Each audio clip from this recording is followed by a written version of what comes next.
Hello বন্ধুরা, আজকে নেমে গেছি একবারে নদীর ভেতরে। হ্যাঁ, একদম নদীর ভেতরে। হ্যাঁ, এখানে সুন্দর অমায়িক একটা পরিবেশ আপনারা দেখতে পাচ্ছেন। এই দিক দিয়ে প্রচুর লোক, আর আমি যে পাশে নামছি এই দিক দিয়ে আমি নামার ভিডিওটা আপনাদের দেখাবো। এ পাশে দেখেন, আসলে জায়গাটা খুব পিছলা। এই যে কচুরি পানাগুলো দেখেন কিভাবে আসতেছে। হ্যাঁ, এখানে মাছগুলা যে যাচ্ছে সেটাও দেখা যাবে, এত সুন্দর চকচকা আর কি পানিটা আর কি। খুব সাবধানে হাঁটতে হচ্ছে, কেননা নিচে খুব পিছিল।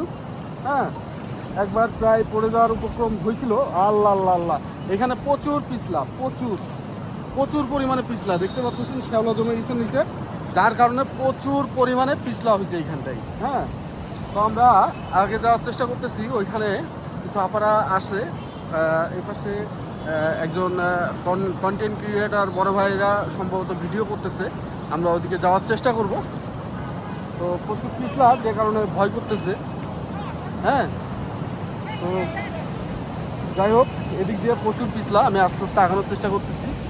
আর এটা লোকেশনটা আবারও বলে দিই, এই লোকেশনটা হচ্ছে ঠাকুরগাঁও জেলার পীরগঞ্জ উপজেলার সেগুনি ব্রিজ, অর্থাৎ পীরগঞ্জ থেকে আপনার সেতাবগঞ্জ রোড মাত্র 3 কিলোমিটারের দূরত্ব আর কি। যে আপনার পীরগঞ্জ টু সেতাবগঞ্জ রোডের হাইওয়ের পাশে, হাইওয়েতে এই ব্রিজটা, এই সেগুনি ব্রিজ আপনারা দেখতে পাচ্ছেন। ব্রিজের উপর দিয়েও লোকজন আছে। আবার এই পাশে আপারা আছে, এই পাশে বড় ভাইয়েরা ভিডিও করতেছে। খুব সুন্দর একটা পরিবেশ আর কি।